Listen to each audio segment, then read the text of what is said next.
Hey guys, yeah, it's about 6:22 in the morning. I have to leave for work at around 9:05.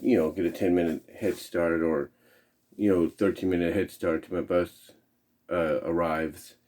Basically, I just don't trust the bus system sometimes when depending on certain days and who's driving, because sometimes the drivers will end up showing up early and then leaving without you being able to catch it on time, or they'll basically go straight down the highway instead of turning on the route they need to turn on.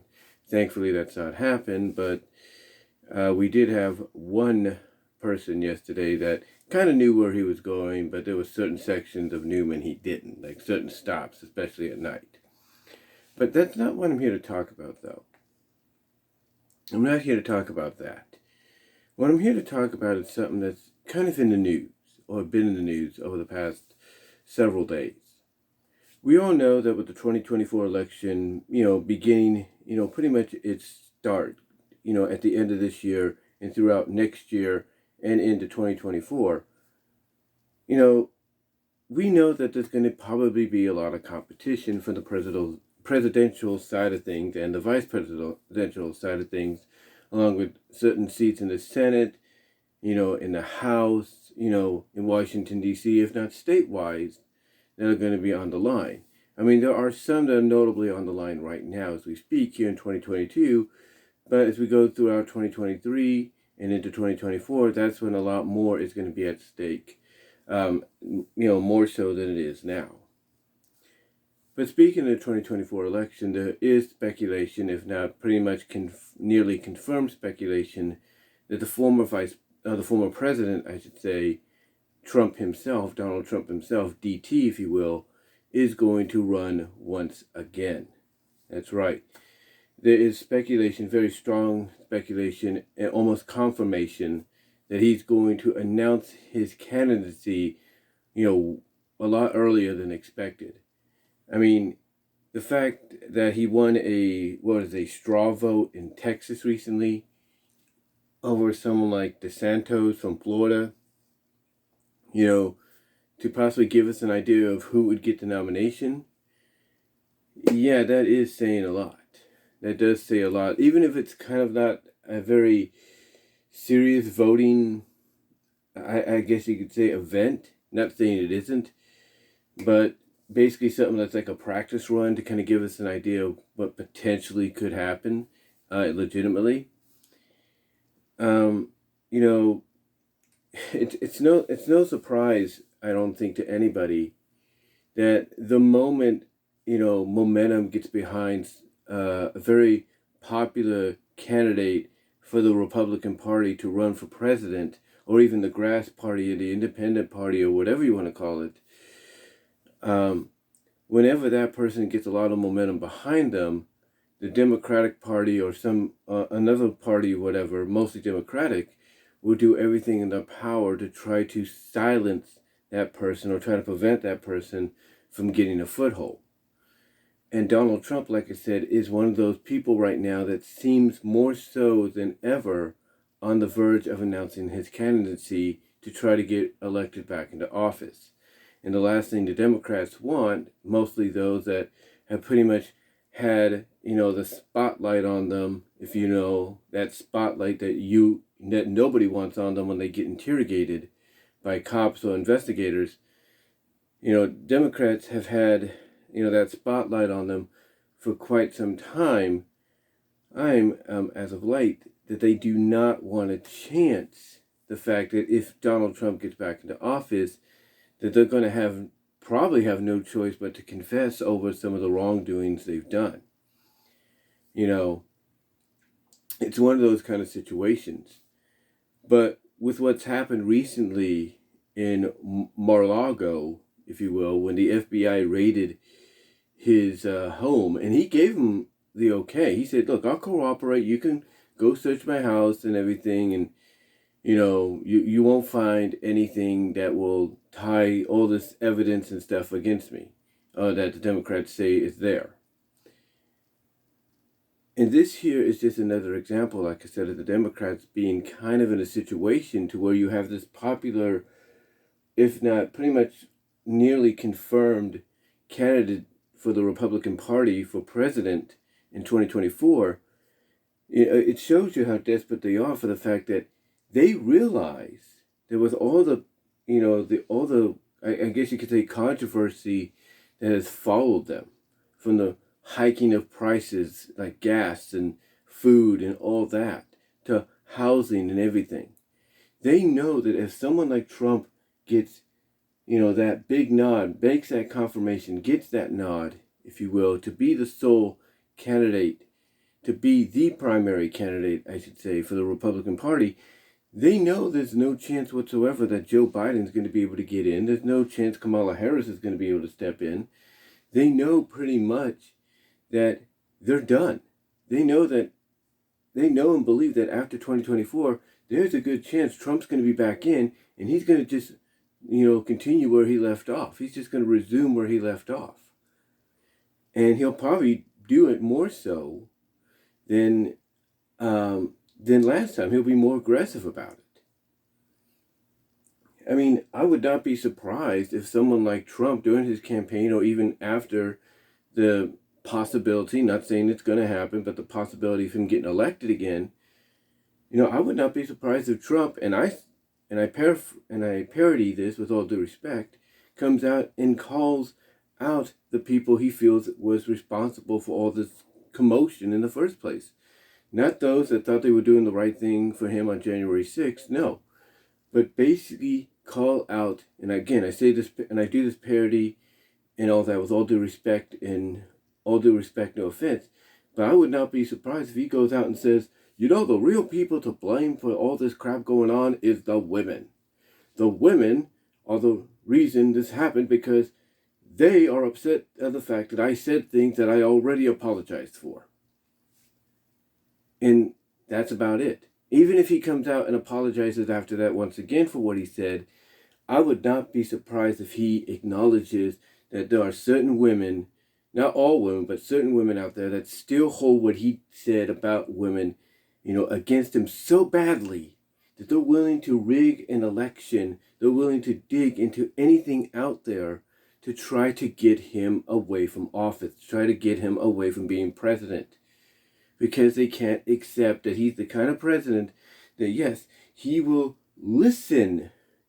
He will listen to what both parties have to say, but he's the kind of president that thinks outside the box. He thinks outside it, which means he takes action before anybody could say, "Hey, well, here, let's hear what you have to, what plans you want, what plans you have in mind to take action on, and let's discuss it." He's the kind of guy that says, no, I understand that we have to do that, but I'm going to take immediate action now. I'm not waiting, and they don't like that. Basically, what it is someone like Trump, and it may not even be Trump, but it may be someone that shares his ideals, if you will. Shares his ideals, walks the same path he does, or a similar path, I should say. It could be someone like that basically they feel is a threat to their power, their control, because they're used to the fact that, okay, the president promised that he or she wants to do this, but let's talk about it first and see if maybe we can work out something better. They're more used to the fact that, when a president, male, female, who's running and eventually wins the election, wants to go forward with what they said they're going to do, the Congress and the House are always so used to the fact that those ideas get discussed to potentially work around them, like make them better or change them to make them less, imposing or, threatening to them, if you will. But yeah, what happened in Mar-a-Lago, though, a lot of people feel is basically just, it's just playing into Trump's hands. It's playing in his favor because of the fact that the Democrats are showing their cards. They're showing all their aces now, and they're showing the fact publicly that they are afraid. They are afraid that Trump is going to get back in, and they're doing everything they can to prevent that from happening. And because the last thing they want is for him to end up back in the White House and, like I said, resume where he left off, if not more aggressively. That's why you have all this going on. That's why you have that's why them not giving Trump's team a copy of the search warrant. And I think the DOJ is possibly coming in on this to try to, I don't know, either get a copy of the search warrant given to Trump or something, I don't know, or they're doing what they can to prevent it. Whatever's going on with this corrupt system, the more they deny Trump's team and Donald Trump himself a copy of the search warrant that they did out of they had for searching his Mar-a-Lago residence, the more they deny him and his team access to that, the more it paints a very bad picture for them. It does. And it publicly, if not worldly, shows everybody that they are hiding something themselves. They are hiding something themselves, and that also they are afraid. They are afraid because they know, and it's being shown publicly and worldly, that they know that if Trump gets back in to that White House, if he makes his announcement, for the Republican candidacy, or one of the Republican Party candidacies for president of the United States in the 2024 election, they know that there is a good chance he's going to win. And the last thing people like Nancy Pelosi and Kamala Harris and others that have been against him do not want is Donald Trump back in office. Because there's probably some specific things that may happen. For example, Nancy Pelosi has come out and stated that this is possibly her last term as the head House Speaker, which a lot of people would be happy about. You can't tell me that deep down Nancy Pelosi doesn't realize or doesn't think to herself in the back of her mind that if Trump gets back in, if Trump not only gets a candidacy, as a part of the Republican Party, and then eventually is the primary candidate for the party, and then eventually goes on to win, you can't tell me Nancy Pelosi isn't thinking in the back of her mind that Donald Trump, once she steps down and everything, retires and all that he'll prevent her from ever going into politics again because she's too corrupted in the eyes of a lot of people. And the same could be for like a Kamala Harris or anybody else that's been against him. He will make sure that either they serve some kind of probationary period or some kind of punishment for knowing maybe about the riggedness of the election, if any of that is indeed true. But the more they deny him and his team a copy of the search warrant, the more they come out and deny and say things that obviously are not true, and people can see it publicly and worldly, the more it shows the world that they are afraid. They are afraid that Donald Trump is going to get back into office. They're afraid of it. But here's the thing, there's nothing they can really do. Because you know what's going to happen in this 2024 election, in my opinion? They are going to keep a sharp eye on all these places to basically prevent any controversy again. They are going to keep a sharp eye on all these election outlets where you put your votes in and everything. They're going to keep a sharp eye on it to make sure there's no suspicious activity, because if there is, they're going to call it out. I've got that feeling.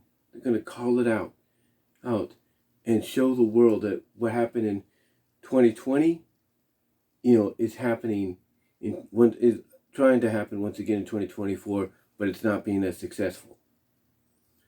So to me, when I look at what's going down lately in the past few days as this Mar-a-Lago search, if you will, and the fact that they don't want to give a copy of the search warrant to Trump or Trump's team, and everything else that's come out, that many people, they watch the news, they listen to what's going on, they're like, really? Seriously? You're coming up with all this crap?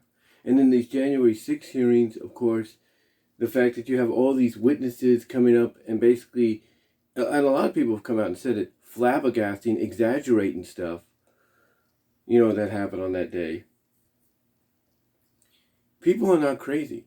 Not crazy, but people are not stupid. They're not that gullible anymore.